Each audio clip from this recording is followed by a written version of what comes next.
Hey guys, Hunter Carson here. I'm the founder of the interview consulting company Driven Living, and today I'm going to be talking about maximizing your experience at a career fair. So, regardless of whether you've been to one before, if you already have job or internship offers, I highly urge that you go to your career fair. Although it's a great opportunity to get interviews lined up for internships or full-time jobs, it's equally important to network with other seasoned professionals that will be there. I cannot stress how important building your network is. It will lead to so many opportunities both in the present and future, and I promise you won't regret it. So, the first thing to do is to scope out what companies that you want to approach ahead of time. For most career fairs, the list of participating employers will be available at least several days before the event. On it, it should include a brief description of the company and possibly what jobs they are looking for. If they don't have specific jobs on the list, many times you can cross-reference it to another source either on your college's job posting website or on the company's website. Next, you want to do your research on the companies and positions that they have available. This will be helpful when you are giving your elevator pitch and talking to them at the career fair later on. Make sure to write down your findings so that you don't forget either. You should have at least 3 primary targets picked out and 5 secondary targets picked out as well.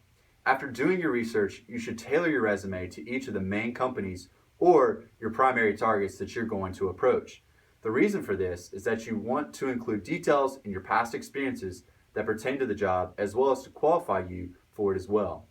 Oftentimes, many candidates are submitting resumes that are generic and aren't really job specific.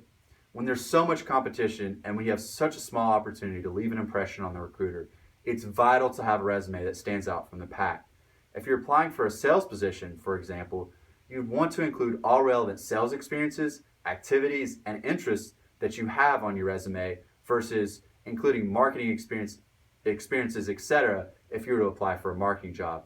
Next, you're going to want to practice your elevator pitch to use when approaching recruiters. The pitch is a brief, straight to the point, couple of sentences explaining your interest in the job and qualifications for it as well.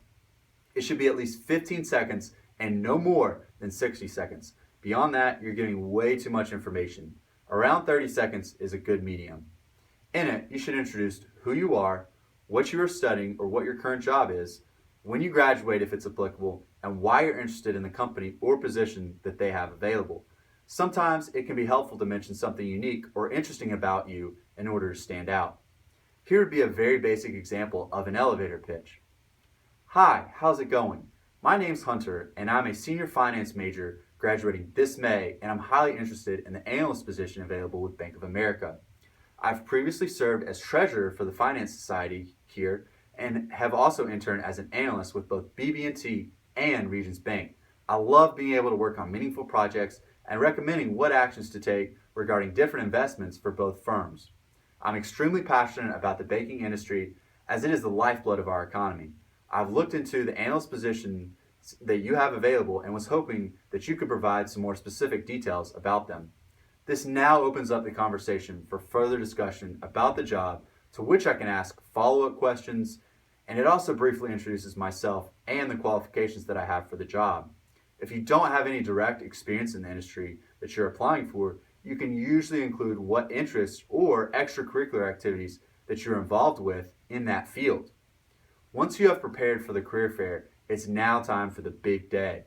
Make sure to dress professionally first and foremost. And for more information on how to dress, you can check out the article I've listed below. Plan on arriving early to give yourself roughly 15 minutes to scope out your route. Once you get to the career fair, you will most likely get a map of where employers are located.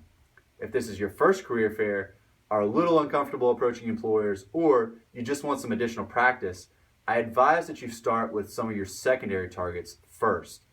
This should get your confidence up and help you find your routine when you're talking to employers.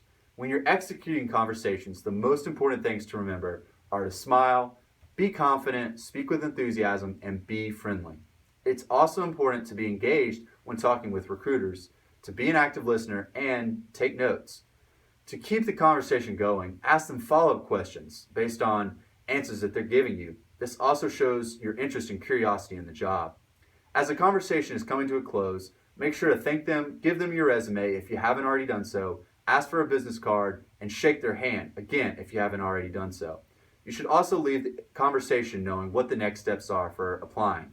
Finally, once you leave the career fair, you still aren't done. You should send a thank you email to all employers that you talk to, or at the very least, your primary targets. This is the reason for asking for their business cards or other contact info during the conversation. In the thank you email, be sure to thank them for speaking with them, to reiterate your interest in the job, your qualifications for it, and also to include a personal touch or interesting fact. For more info on following up, check out the article that I have listed below. If you follow these tips, I guarantee you'll have a much more positive career fair experience and set yourself up to get an interview. For more interview and job hunting tactics, check out my website, drivenliving.com, and subscribe to this channel for more videos. Thanks, you guys, and have a great